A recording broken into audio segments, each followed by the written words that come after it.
إن الحمد لله نحمده ونستعينه ونستغفره ونؤمن به ونتوكل عليه ونعوذ بالله من شرور أنفسنا ومن سيئات أعمالنا من يهده الله فلا مضل له ومن يضلل فلا هادي له وأشهد أن لا إله إلا الله وحده لا شريك له وأشهد أن محمدًا عبده ورسوله يا أيها الذين آمنوا اتقوا الله حق تقاته ولا تموتن إلا وأنتم مسلمون يا أيها الناس اتقوا ربكم الذي خلقكم من نفس واحدة وخلق منها زوجها وبث منهما رجالا كثيرا ونساء واتقوا الله الذي تساءلون به والأرحام إن الله كان عليكم رقيبا يا أيها الذين آمنوا اتقوا الله وقولوا قولا سديدا يصلح لكم أعمالكم ويغفر لكم ذنوبكم ومن يطع الله ورسوله فقد فاز فوزا عظيما أما بعد فإن خير الحديث كتاب الله وخير الهدي هدي محمد صلى الله عليه وسلم وشر الأمور محدثاتها وكل محدثة بدعة وكل بدعة ضلالة وكل ضلالة في النار. أعوذ بالله من الشيطان الرجيم. بسم الله الرحمن الرحيم. قاف والقرآن المجيد بل عجبوا أن جاءهم منذر منهم فقال الكافرون هذا شيء عجيب أإذا متنا وكنا ترابا ذلك رجع بعيد قد علمنا ما تنقص الأرض منهم وعندنا كتاب حفيظ بل كذبوا بالحق لما جاءهم فهم في أمر مريج أفلم ينظروا إلى السماء فوقهم كيف بنيناها وزيناها وما لها من فروج والأرض مددناها وألقينا فيها رواسي وأنبتنا فيها من كل زوج بهيج تبصرة وذكرى لكل عبد منيب ونزلنا من السماء ماء مباركا فأنبتنا به جنات وحب الحصيد والنخل باسقات لها طلع نضيد رزقا للعباد وأحيينا به بلدة ميتا كذلك الخروج كذبت قبلهم قوم نوح وأصحاب الرس وثمود وعاد وفرعون وإخوان لوط وأصحاب الأيكة وقوم تبع كل كذب الرسل فحق وعيد أفعينا بالخلق الأول بل هم في لبس من خلق جديد. عن أبي هريرة رضي الله تعالى عنه قال رسول الله صلى الله عليه وسلم بدأ الإسلام غريبا وسيعود غريبا كما بدأ فطوبى للغرباء أو كما قال صلى الله عليه وسلم رب اشرح لي صدري ويسر لي أمري واحلل عقدة من لساني يفقه قولي سبحانك لا علم لنا إلا ما علمتنا إنك أنت العليم الحكيم.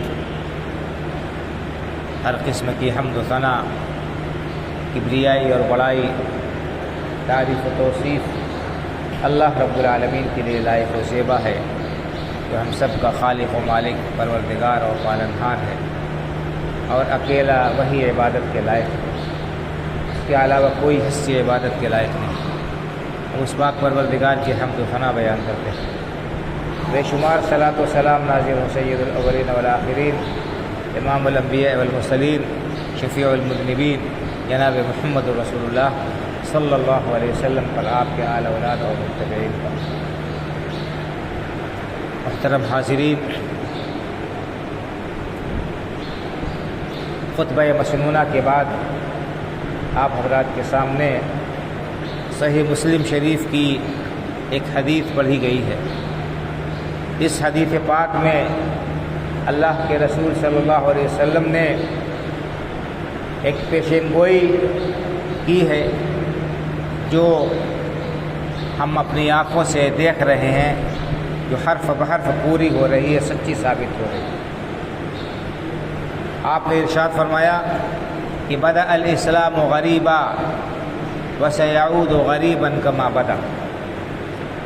آپ نے فرمایا کہ اسلام اجنبیت کے عالم میں شروع ہوا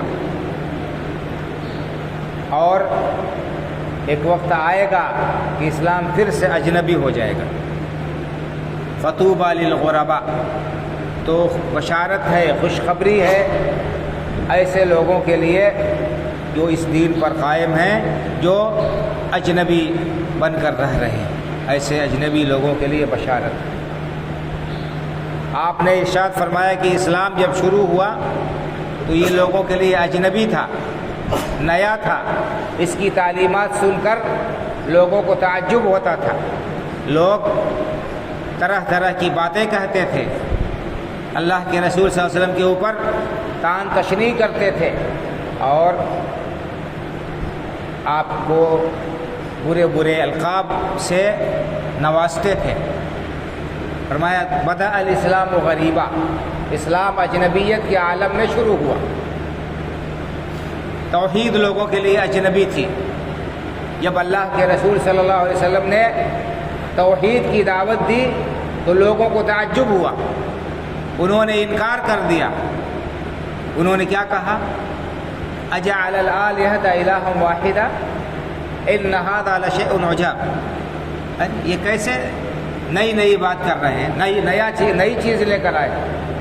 ہمارے باپ دادا، ہمارے پرکھے سارے لوگ اتنے معبودوں کی عبادت کرتے تھے، سب کو چھوڑ دیں، صرف ایک اللہ کی عبادت کریں۔ اجعل الآلہۃ الہا واحدا، کیا یہ کہتے ہیں کہ سارے معبودوں کو چھوڑ دیا جائے، سارے معبودوں کو چھوڑ کر صرف ایک معبود بنا لیا جائے؟ ان ھذا لشیء عجاب، یہ تو بہت ہی تعجب انگیز بات ہے۔ اور یہ بات قرآن کریم میں اللہ رب العالمین نے کئی جگہ بیان کی ہے۔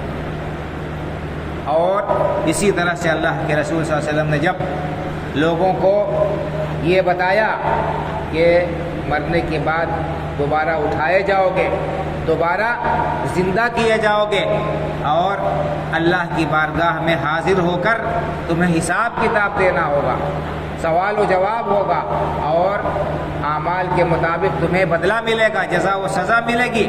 لوگوں نے تعجب کیا، انکار کیا۔ بل عجبوا ان جاءهم منذر منهم فقال الكافرون هذا شيء عجیب۔ لوگوں کو اس بات پر تعجب ہے کہ ایک ڈرانے والا آیا اور کہا کہ تم کو دوبارہ اٹھایا جائے گا۔ انہوں نے کہا کہ یہ بڑی تعجب انگیز بات ہے۔ فقال الکافرون ھذا شیء عجیب، کافروں نے کہا کہ یہ بڑی تعجب انگیز بات ہے۔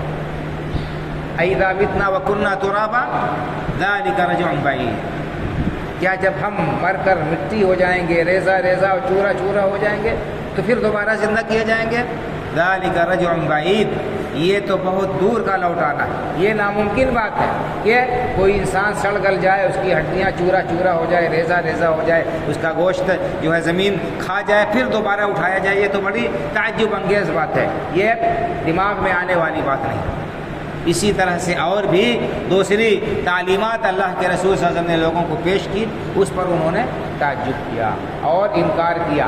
تو آپ نے فرمایا کہ جس طرح اسلام اجنبی تھا جب شروع ہوا تو لوگوں کو تعجب ہوتا تھا اس کی تعلیمات پر، ایک زمانہ آئے گا کہ پھر اس کی تعلیمات اسی طرح لوگوں کے لیے اجنبی ہو جائیں گے، یہ اسلام لوگوں کے لیے نیا ہو جائے گا، اور جب صحیح تعلیمات ان کے سامنے دین کی پیش کی جائیں گی تو وہ تعجب کریں گے اور ماننے والوں کو اور دعوت دینے والوں کو صحیح دین کی وہ طرح طرح کے القاب سے نوازیں گے اور طرح طرح کی تہمتیں ان کے اوپر تراشیں گے۔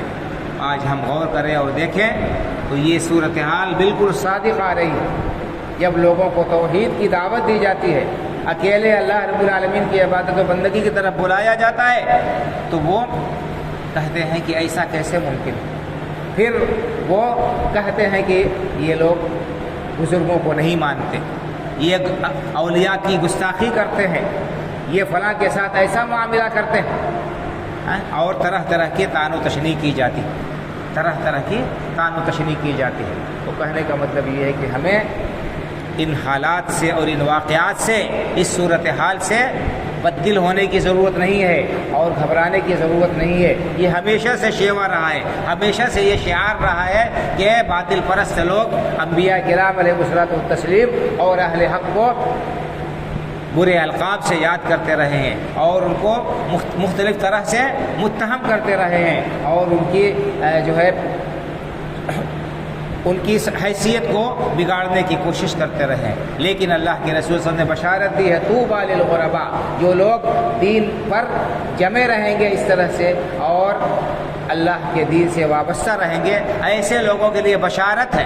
طوبیٰ کے معنی بشارت ہے، اور علماء نے لکھا ہے طوبیٰ کے معنی جنت کے بھی ہے۔ ایسے لوگوں کے لیے اللہ رب العالمین نے جنت تیار کر رکھی ہے۔ تو حالات جو ہے آپ دیکھیے، قدیم زمانے کا اور آج کے زمانے سے مقارنہ کیجئے، یا آج کے زمانے کا قدیم زمانے سے مقارنہ کیجئے، آپ دیکھیں گے کہ دونوں زمانوں میں بڑی مطابقت پائی جاتی ہے۔ اس زمانے کے غلط عقائد والے لوگ جو الزام رسول اللہ صلی اللہ علیہ وسلم کو دیتے تھے، صحابہ کرام رضی اللہ تعالیٰ عنہم اجمعین کو لگاتے تھے جو الزام، وہی الزام آج بھی لگایا جا رہا ہے اہل حق کو، اہل حق کو وہی الزام لگایا جا رہا ہے۔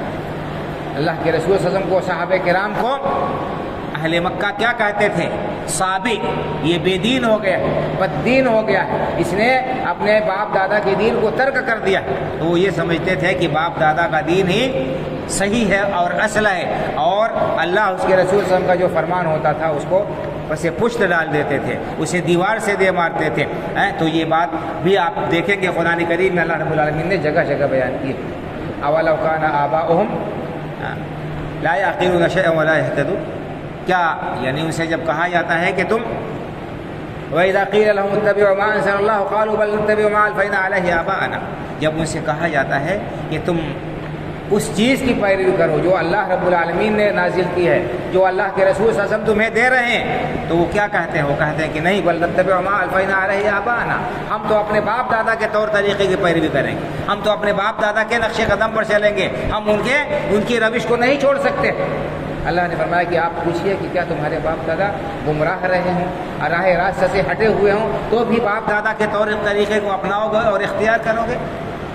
تو یہ بہت بڑی غلط فہمی ہے، بلکہ گمراہی ہے کہ حق آ جانے کے بعد، اللہ کے رسول صلی اللہ علیہ وسلم کا فرمان آ جانے کے بعد، اللہ کے رسول صلی اللہ علیہ وسلم کی تعلیمات آ جانے کے بعد پھر انسان اس کو ماننے سے محض اس وجہ سے مکر جائے، اس کو ماننے سے پیچھے ہٹ جائے، اس کا انکار کر دے، اس کی تعویل کرے کہ ہمارے باپ دادا اس کے خلاف کرتے رہے، ہمارے بزرگوں کا طرز عمل اس کے خلاف رہا ہے، ہمارے بڑوں نے اس کے خلاف بات کہی ہے، تو ہم کیسے ان کی بات کو چھوڑ دیں؟ تو یہ بڑی خطرناک بیماری ہے بھائی اور بزرگوں، انسان کے لیے تباہ کن ہے، مہلک ہے۔ انسان کو چاہیے کہ وہ بات مانے، اس بات کو بصر و چشم قبول کرے، ایک لمحے کے لیے بھی نہ جھجکے جو بات اللہ اس کے رسول صلی اللہ علیہ وسلم نے کہہ دی ہے، چاہے اس کے مخالف دنیا کی کوئی بھی طاقت آ جائے اور کسی بھی بڑی سے بڑی ہستی کا فرمان ہو، لیکن اس کی بات کو نہیں مانا جائے گا، بات لی جائے گی اللہ رب العالمین کی، اللہ کے رسول صلی اللہ علیہ وسلم کی۔ یہ ایک مسلمان کا شیوا اور شعار ہونا چاہیے۔ انما کان قول المؤمنین اذا دعوا الى اللہ ورسولہ لیحکم بینہم ان یقولوا سمعنا واطعنا واولئک هم المفلحون۔ مومنوں کا شیوا اور شعار یہ ہے، ان کا طرز عمل یہ ہے کہ جب ان سے کہا جاتا ہے کہ اللہ اس کے رسول کی طرف آؤ، انہیں اللہ اس کے رسول کی طرف بلایا جاتا ہے تو کیا کہتے ہیں؟ کہتے ہیں سمعنا واطعنا، ہم نے سن لیا اور ہم نے بات مان لی۔ فاولئک هم المفلحون، اور یہی لوگ کامیاب ہیں۔ کامیاب وہی ہیں جو اپنی خواہش کو اور اپنے باپ دادا کے طور طریقے کو، ان کے رسم و رواج کو، ان کے طرز عمل کو اور اپنے بڑوں کے قول کو اللہ اس کے رسول کے فرمان کے مقابل میں کنارے لگا دیتے ہیں، دیوار سے دے مارتے ہیں، اور اللہ اس کے رسول کے قول کو ترجیح دیتے ہیں، سر آنکھوں پر رکھتے ہیں۔ یہی ایک مومن کا شیوا ہونا چاہیے، یہی ایک مومن کا شعار ہے، یہی ایک سچے مسلمان کی علامت اور نشانی۔ عقیدے کے باب میں دیکھیے وہی معاملہ ہے کہ جب صحیح عقیدہ پیش کیا جاتا ہے، اکیلے اللہ رب العالمین کی عبادت کی دعوت دی جاتی ہے، تو گستاخ اولیاء ہونے کی مہر لگا دی جاتی ہے یا ٹھپا لگا دیا جاتا ہے کہ یہ تو بزرگوں کو نہیں مانتے، یہ تو اولیاء کو نہیں مانتے، یہ فلاں کی گستاخی کرتے ہیں، فلاں کے ساتھ ایسا کرتے ہیں۔ بھائی اور بزرگوں، کسی بھی پیغمبر نے، کسی بھی ولی نے، کسی بھی اللہ کے بندے نے کبھی یہ نہیں کہا ہے، نہ وہ کہہ سکتے ہیں کہ اللہ کو چھوڑ کر ان کی عبادت کی جائے، اللہ کو چھوڑ کر اس کو حاجت روا اور مشکل کشا قرار دیا جائے، اللہ کو چھوڑ کر اسے ان کے گھر کا طواف کیا جائے، ان سے امیدیں وابستہ کی جائے، ان سے اپنی ضروریات کا سوال کیا جائے۔ سب کے سب اللہ کے جو پیغمبر تھے، رسول تھے، سب نے اکیلے اللہ رب العالمین کی عبادت و بندگی کی دعوت دی۔ قرآن کریم میں اللہ رب العالمین نے حضرت عیسیٰ علیہ السلام کا مقولہ نقل کیا ہے، وَإِذْ قَالَ اللَّهُ يَا عِيسَى ابْنَ مَرْيَمَ أَأَنْتَ قُلْتَ لِلنَّاسِ اتَّخِذُونِي وَأُمِّيَ إِلَٰهَيْنِ مِن دُونِ اللَّهِ قَالَ سُبْحَانَكَ مَا يَكُونُ لِي أَنْ أَقُولَ مَا لَيْسَ لِي بِحَقٍّ۔ قیامت کے دن اللہ رب العالمین حضرت عیسیٰ علیہ السلام سے استفسار کریں گے، ان سے پوچھیں گے کہ اے عیسیٰ، کیا آپ نے لوگوں سے کہا تھا کہ اے لوگوں، اللہ کو چھوڑ کر مجھے اور میری ماں کو معبود بنا لو؟ عیسائی لوگ عیسیٰ علیہ السلام کو اللہ کا بیٹا قرار دیتے ہیں، ان کی والدہ حضرت مریم کو اللہ کی بیوی قرار دیتے ہیں معاذ اللہ، اور جن کو اللہ کو چھوڑ کر انہی کی عبادت کرتے ہیں، انہی کو پوچھتے ہیں، یا اللہ کو تین کا تیسرا قرار دیتے ہیں۔ تو اللہ تعالیٰ قیامت کے دن پوچھے گا عیسیٰ علیہ السلام سے کہ اے عیسیٰ، یا عیسیٰ ابن مریم اانت قلت للناس اتخذونی وامي الہین من دون اللہ، کہ اے عیسیٰ ابن مریم، کیا آپ نے لوگوں کو حکم دیا تھا کہ مجھے اللہ کو چھوڑ کر میری اور میری والدہ کی عبادت کرو، ہم کو معبود بنا لو؟ عیسیٰ علیہ السلام کیا کہیں گے؟ قال سبحانک، اے اللہ تیری ذات پاک ہے، ما یکون لی ان اقول ما لیس لی بحق، مجھے یہ اختیار کہاں ہے، میں ایسا کیسے کر سکتا ہوں، ایسی جرات میں کیسے کر سکتا ہوں کہ میں وہ بات کہوں جو ناحق ہے، جو میرا حق نہیں ہے، کہ میں اللہ کو چھوڑ کر تیرے علاوہ کسی اور کو حاجت روا اور مشکل کشا بناؤں یا حاجت روا بنانے کا اور عبادت کرنے کا حکم دوں، یہ کیسے ہو سکتا ہے؟ ہر پیغمبر کی دعوت، ہر پیغمبر کا پیغام یہی تھا، ہر نبی کا اپنی امت کو سب سے پہلے یہی پیغام تھا کہ اکیلے اللہ رب العالمین کی عبادت و بندگی کرو۔ وما ارسلنا من قبلک من رسول الا نوحی الیہ انہ لا الہ الا انا فاعبدون، اے نبی صلی اللہ علیہ وسلم، ہم نے آپ سے پہلے کوئی بھی رسول نہیں بھیجا، لیکن ان کی طرف یہی وجہ کی کہ اللہ کے سوا کوئی بھی ہستی عبادت کے لائق نہیں ہے، تو اللہ کی عبادت کرو۔ وَلَقَدْ بَعَثْنَا فِي كُلِّ أُمَّةٍ رَسُولًا أَنِ اعْبُدُوا اللَّهَ وَاجْتَنِبُوا الطَّاغُوتَ، ہم نے ہر قوم میں، ہر امت میں ایک رسول بھیجا کہ وہ لوگوں کو دعوت دے اور کہیں کہ اللہ ہی کی عبادت کرو اور اللہ کے ماں سوا ہستیوں کی عبادت سے بچ جاؤ، طاغوت کی عبادت سے بچ جاؤ۔ تو بھائی اور بزرگوں، یہ دعوت آج جو لوگ دیتے ہیں، توحید خالص کی دعوت دیتے ہیں، اکیلے اللہ رب العالمین کی عبادت و بندگی کی دعوت دیتے ہیں، انہیں گستاخ کہا جاتا ہے اور ان کو برے القاب سے نوازا جاتا ہے اور ان کے سلسلے میں گستاخیاں کی جاتی ہیں، غلط فہمیاں پیدا کی جاتی ہیں۔ تو ہمیں چاہیے کہ ہم اپنے صحیح دین اور صحیح عقیدے پر، عقیدہ توحید پر جمے رہیں اور ڈٹے رہیں اور اس نعمت کی قدر کریں۔ یہ اتنی بڑی نعمت ہے بھائی اور بزرگوں توحید کی، کہ جس کو مل گئی اس کو سب سے بڑی دولت مل گئی، کیونکہ کامیابی کی، دائمی اور ابدی کامیابی کی کلید یہی توحید ہے۔ جو بندہ توحید پر جیتا رہا، توحید پر جس کا انتقال ہوا، اس کے لیے اللہ رب العالمین نے جنت تیار کر رکھی ہے۔ اس کے برعکس اگر شرک پر کوئی دنیا سے رخصت ہوا، کفر پر اس کی موت آئی، اللہ کو چھوڑ کر دوسروں کی عبادت و بندگی کرتا رہا، اس کے لیے ہمیشہ ہمیش کی جہنم ہے۔ دنیا میں چاہے جتنا کامیاب ہو، چاہے دنیا میں کتنی ہی ترقی پر کیوں نہ ہو، چاہے دنیا میں اس کو کتنا ہی اونچا عہدہ اور مرتبہ کیوں نہ حاصل ہو، لیکن آخرت میں ایسا شخص ناکام و نامراد ہوگا۔ تو اس توحید کی اہمیت کو ہمیں سمجھنا چاہیے اور اس توحید کو سینے سے لگانا چاہیے، چاہے اس کی وجہ سے ہمیں جتنا بدنام کیا جائے، چاہے ہمارے اوپر جتنی تہمتیں تراشی جائیں، چاہے ہمیں جس قدر تکلیفیں اٹھانی پڑے، ہمیں انبیاء کرام علیہ الصلوۃ والتسلیم کی سیرت سے عبرت اور نصیحت حاصل کرنی چاہیے۔ نبی کریم صلی اللہ علیہ وسلم اور صحابہ کرام رضی اللہ تعالیٰ عنہ اجمعین کی سیرت سے ہمیں نصیحت حاصل کرنی چاہیے، ان کا اسوہ اور طرز عمل اپنانا چاہیے۔ دیکھیے رسول اکرم صلی اللہ علیہ وسلم کو کتنی تکلیفیں جھیلنی پڑیں، کتنی قربانیاں آپ نے دی۔ اللہ رب العالمین کا سب سے محبوب جو شہر تھا مکہ مکرمہ، جہاں پر اللہ کا گھر ہے، اس شہر کو آپ نے خیرباد کیا اس توحید کو پھیلانے کے لیے۔ اسی توحید کی راہ میں آپ نے اپنے لوگوں سے، کنبہ قبیلہ و خاندان سے بائیکاٹ کی، جو ہے تکلیف اٹھائی، اور اللہ کے رسول صلی اللہ علیہ وسلم کو اپنے عزیزوں سے جدائی اختیار کر کے ہجرت پر مجبور ہونا پڑا۔ اسی توحید، اسی عقیدہ صحیحہ کی حفاظت کے لیے اللہ کے رسول صلی اللہ علیہ وسلم نے جان و مال کی قربانی پیش کی۔ صحابہ کرام رضی اللہ تعالیٰ عنہ اجمعین نے اپنے جانوں کا نذرانہ پیش کیا۔ یہ اتنی عظیم دولت اور توحید ہے۔ اگر اللہ کے رسول صلی اللہ علیہ وسلم چاہتے تو اہل مکہ نے کہا تھا کہ آپ جو چاہیں ہم آپ کو دے دیں، آپ جو چاہیں ہم آپ کو دے دیں۔ اگر آپ چاہتے ہیں کہ ہم آپ کو اپنا سردار بنا لیں تو ہم آپ کو اپنا سردار بنانے پر آمادہ و تیار ہیں۔ اگر آپ چاہتے ہیں کہ ہم آپ کو مال و دولت سے نواز دیں، اتنی دولت آپ کو دے دیں گے آپ مکے کے سب سے مالدار شخص ہو جائیں گے۔ اگر آپ شادی کرنا چاہتے ہیں تو سب سے حسین و جمیل عورت سے ہم آپ کی شادی کرا دیتے ہیں۔ لیکن اللہ کے رسول صلی اللہ علیہ وسلم نے کیا کیا؟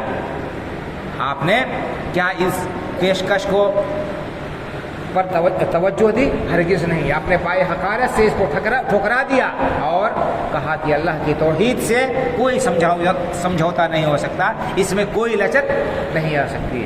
قل یا ایھا الکافرون لا اعبد ما تعبدون، اے نبی کریم صلی اللہ علیہ وسلم آپ صاف اعلان کر دیجئے، کہہ دیجئے کہ اے کافروں، میں ان ہستیوں کی عبادت نہیں کر سکتا جن کی عبادت تم کرتے ہو۔ تو یہ معاملہ ہے بھائی اور بزرگوں، یہ عقیدہ توحید یہ بہت ہی عظیم نعمت ہے، جس انسان کو مل گئی اسے اللہ رب العالمین کا شکریہ ادا کرنا چاہیے، اور اس توحید، اس عقیدے کو مضبوطی سے تھام کر رہنا چاہیے، اور اس کے لیے دنیا کی ہر چیز کو قربان کر دے، لیکن اس توحید کے عقیدے سے ذرہ برابر بھی ہٹنے کو انسان کو تیار نہیں رہنا چاہیے۔ تو بہرحال یہ حالات ایسے ہوتے جا رہے ہیں، ہوتے جائیں گے۔ اللہ کے رسول صلی اللہ علیہ وسلم نے جو فرمایا ہے کہ اسلام لوگوں کے لیے اجنبی ہو جائے گا، تو توحید اجنبی ہو گئی، اسی طرح سے عقیدہ اجنبی ہو گیا، اور اخلاق و معاملات بھی اجنبی ہوتے جا رہے ہیں۔ آج انسان کو جب بتایا جاتا ہے کہ اللہ کے رسول صلی اللہ علیہ وسلم نے یہ طریقہ اپنایا ہے اور اختیار کیا ہے، آپ کے کھانے پینے کا یہ طریقہ تھا، آپ کی یہ تعلیم تھی، لباس میں آپ کا یہ حکم ہے، اور فلاں چیز میں آپ کا یہ حکم ہے، لوگ اس کو دقیانوسیت خیال کرتے ہیں اور کہتے ہیں کہ آج ترقی کا زمانہ ہے، آج ایسا فلاں زمانہ ہے، اگر اس پر عمل کریں گے تو ہم کو لوگ پچھڑا کہیں گے۔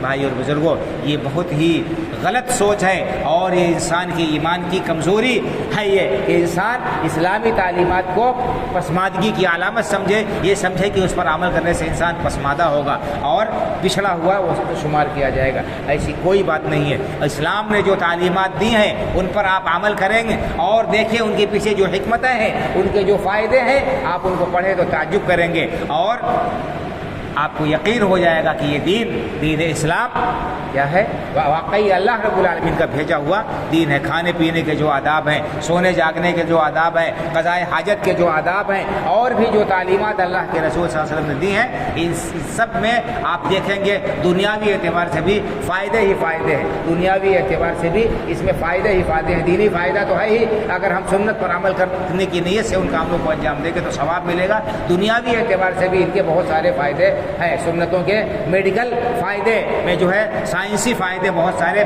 بیان کیے ہیں ڈاکٹروں نے، تو ہمیں چاہیے کہ دنیا کے لیے نہیں بلکہ اللہ کو خوش کرنے کے لیے، اور یہ سمجھ کر ان پر ہم عمل کریں کہ اللہ کے رسول صلی اللہ علیہ وسلم کا یہ فرمان ہے، آپ کا یہ حکم ہے، آپ کی یہ تعلیم ہے۔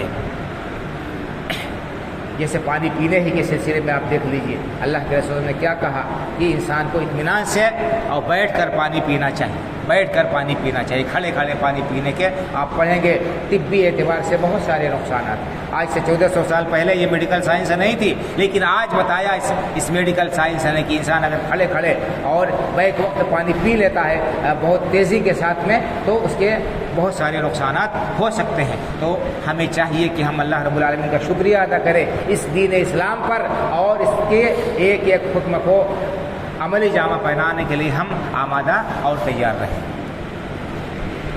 اللہ کے رسول صلی اللہ علیہ وسلم نے ایک بات اور بھی بیان فرمائی، ترمذی وغیرہ کی حدیث ہے، آپ نے فرمایا یاتی علی الناس زمان الصابر فیہ علی دینہ کالقابض علی الجمر او کما قال صلی اللہ علیہ وسلم۔ آپ نے فرمایا کہ حالات اتنے خراب ہوں گے اور برائیاں اتنی بڑھ جائیں گی کہ انسان کے لیے دین پر عمل کرنا مشکل ہو جائے گا، انسان کے لیے دین پر عمل کرنا مشکل ہو جائے گا۔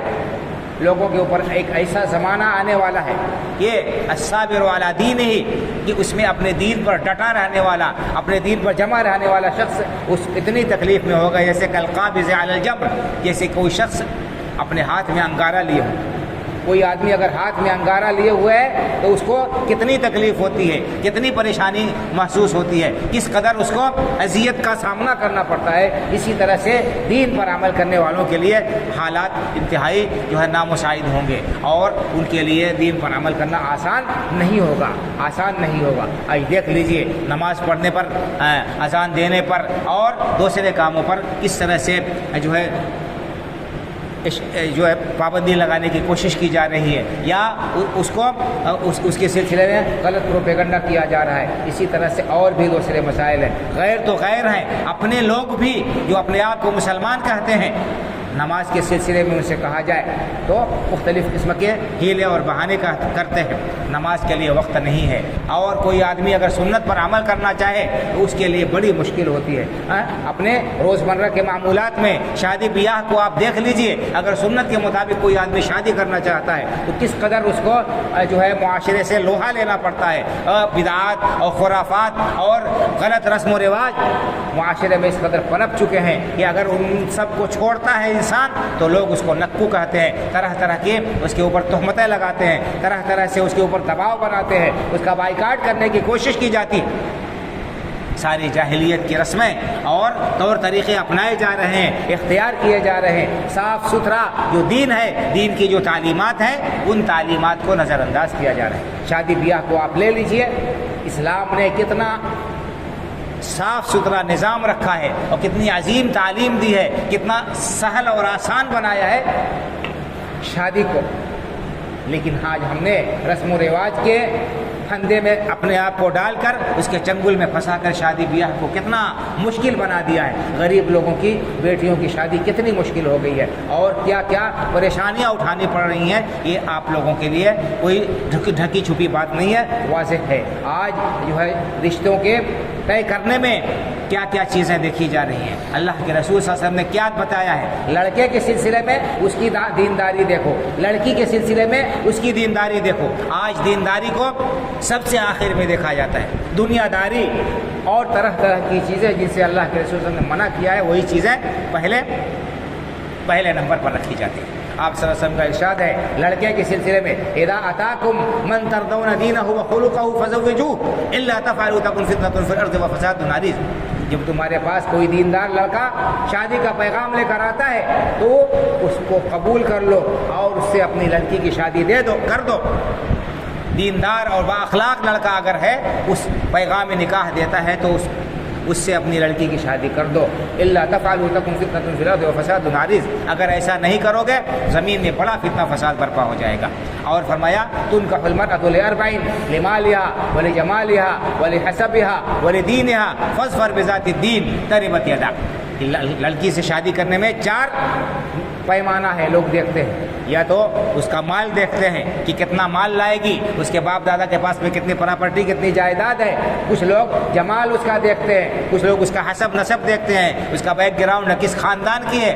ولدینہا، کچھ لوگ دین دیکھتے ہیں۔ آپ نے کیا فرمایا؟ فاظفر بذات الدین، دیندار لڑکی کے ساتھ کامیابی حاصل کرو۔ دیندار لڑکی کا انتخاب کرو گے تمہارے گھر کو جنت بنا دے گی۔ کامیابی اسی میں ہے کہ انسان دینداری کو ترجیح دے، لڑکے کے انتخاب میں بھی، لڑکی کے انتخاب میں بھی۔ لیکن آج اس پیمانے کو نظر انداز کر دیا جا رہا ہے۔ لڑکے کا دھندا کیا ہے، اس کی پوسٹ کیا ہے، اس کی اوپر کی کمائی کیا ہے، اور کیا ہے اور کیا ہے۔ انسان داماد خریدتا ہے منہ مانگا پیسہ دے کر، لیکن لڑکی کو سکون نہیں ملتا۔ کیوں؟ اس لیے کہ دینداری نہیں ہے، لالچ پائی جاتی ہے، دنیا داری ہے، لڑکی کی زندگی اجیرن ہے۔ یہاں تک کہ خودکشی کے واقعات آپ دیکھتے ہیں، افسوسناک واقعات پیش آتے ہیں، بہوؤں کو جلا دیا جاتا ہے، اور بھی کیا کیا خرابیاں رونما ہوتی ہیں۔ کیوں؟ اس لیے کہ ہم نے لڑکے کی دینداری نہیں دیکھی۔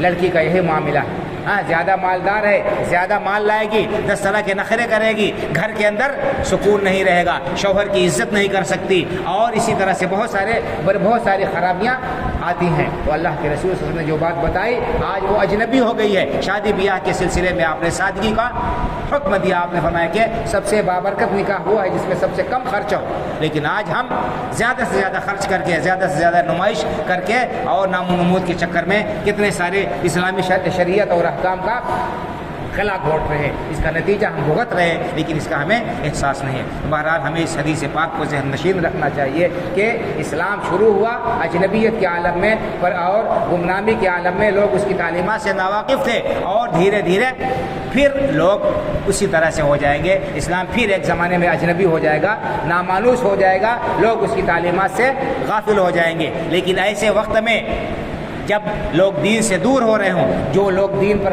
گامزن ہیں، ان کے لیے اللہ کے رسول نے بشارت سنائی، فطوبی للغرباء، ایسے لوگوں کے لیے بشارت ہے جو دین پر قائم رہتے ہیں اس وقت جبکہ اس پر قائم رہنا بڑا مشکل ہو۔ اللہ رب العالمین سے دعا ہے کہ اللہ تعالی ہمیں انہی خوش نصیب لوگوں میں سے بنائے جو ہر حال میں دین پر قائم رہتے ہیں، جو اللہ رب العالمین کی مرضیات کو ترجیح دیتے ہیں، اور چاہے ان کو جو بھی نام دیا جائے، جتنا بھی متہم کیا جائے، ان کے خلاف جتنے بھی پروپیگنڈے کیے جائے، جو حق پر ڈٹے رہتے ہیں، جمے رہتے ہیں۔ اللہ تعالی ہماری ایمان اور عقیدے کے اندر استحکام اور پختگی عطا فرمائے، اور اللہ رب العالمین اسلام پر زندہ رکھے، ایمان پر ہمارا خاتمہ ہو، آمین۔ وآخر دعوانا ان الحمد للہ رب العالمین۔ اقول قولی ھذا واستغفر اللہ لی ولکم ولسائر المسلمین فاستغفروه من كل ذنب انه هو الغفور الرحیم۔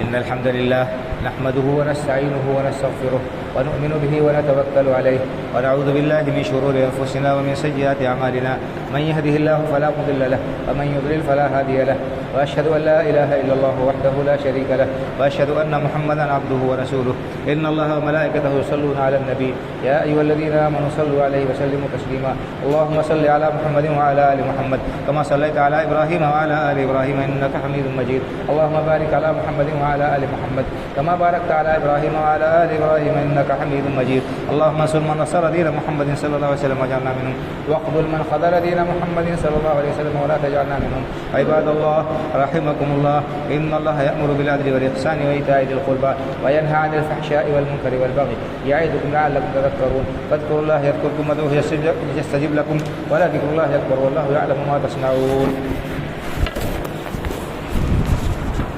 شکریہ۔ یہ گلا پکڑ لے گا ڈرائیور جا کیا ہے؟ اللہ اکبر اللہ اکبر اشہد ان لا الہ الا اللہ اشہد ان